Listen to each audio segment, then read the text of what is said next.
Hello everyone, welcome back to yet another arcraiders video, where today we'll be looking into the new update that has just come out. Now, this new update has plenty of info, both on Embark Studios and the game itself, also accompanied by a new weapon. Now, without further ado, if you guys found this helpful, please do leave a like and subscribe. I appreciate all support, and thank you guys for watching. Hope you enjoy and find this useful. Let's get into it. Here's our new weapon, the Rascal. Break action grenade launcher. Only one round, however it is still very useful, as it is a blue rarity, therefore already making it low in the maintenance department, and it is also our only other option for a grenade launcher. Now, a lot of people don't usually bring the hull cracker unless they're in friendly lobbies as they know of. Now, however, if you are in more of a PvP lobby, not a whole lot of loot, or you are skeptical of people, it is a lot less of a calculated risk to take in this rather than a hull cracker if you're just looking to take out the smaller arcs such as fireflies, hornets, wasps, even the little guys that roll around on the ground if you really want to go overkill on them. This even works for the bigger guys if you really need to in a pinch. Would I recommend it over a hull cracker? Depending on your scenario, yes, no, kind of. When it comes to like a more PvE event, I'd probably bring the hull cracker, but if you're doing just your every run-of-the-mill like night raid, or if you're to do like your day raids, I'd probably bring this over the hull cracker. A lot less risky, and overall, just a lot better on resource costs. And it does the same amount of damage, just only holds one round instead of multiple. Now, as far as its spawns, I have no exact clue as to where its blueprints are. I would recommend going for hurricane caches, as they seem to be the best way to get generally any gun blueprint. Or if you were to go for such like a loot room or something like that in a gun case or a cabinet, as I found my physical rascals inside of a drawer on Salamantis Medical Research in the storage room. So far, not too bad for its analysis of how hard it is. I have only dabbled around with this new update for a little bit, so don't take everything that I have to say to the fullest extent of knowledge, but I can assure you that the physical gun itself, you can definitely find in red loot rooms. Okay, so here is the trader. A very, very weird one, to say the least, because he is a kind of nomadic group of people. Or I should say person, I have no clue if it's a group or person.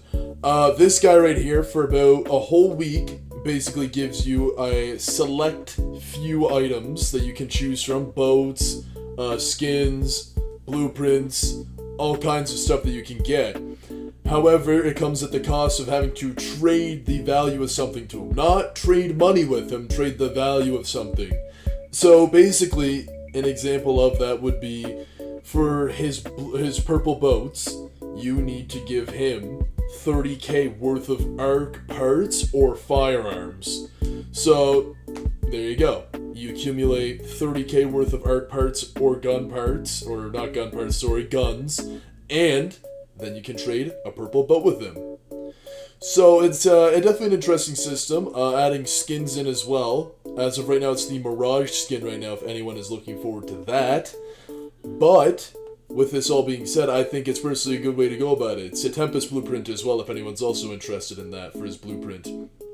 Now, as of right now, it also states that he will only trade certain things like the skin and emote and a few others for only arc part value. So do be wary, do not start grinding out a whole bunch of guns from loot rooms or nothing, or killing people, which is, you can definitely still do to get the Tempest blueprint if you already haven't gotten your hands on it from your new expedition wipe. But when it comes down to the skin and all that, you're gonna have to start slaughtering a lot of arc. I personally think it's a really good balance for PvP and PvE. And that is everything that we know about it so far. So, starting off with our trials, the 2x mode has been sadly removed for all the weather and everything like that, like on night raids, hurricanes. That 2x modifier is no longer here with us. However, they did lower the amount to 3k instead of 4k. Still being harder than it was to, because 2x modifier to 4k on a night raid was easier than doing a day raid with no modifier. I see it kind of good though, because now you can do your trials without feeling like you're missing out on the opportunity to succeed better, and day raids aren't as punishing. Now, for Arc, it comes down to a few. Overall, Arc do get improved. If you are now on the edge of your smoke or on the edge of bushes, you'll be spotted a lot easier than, say, being in the bush or in the smoke grenade. Along with that, just some smarter AI adaptations to them. Now, the Firefly. A lot of people have been complaining about how the fire feels unfair when you get grazed by it, or that its hitbox doesn't make much sense. They have now fixed that and heard your complaint, reducing the amount of punishment that you get from getting grazed by fire, along with also fixing its hitbox to align with it so they're not somehow hitting you around a corner that you clearly are behind. With the Rocketeer, now it shoots a more, sporadic volley of rockets rather than its rockets all hitting one target at once when it does its flyby.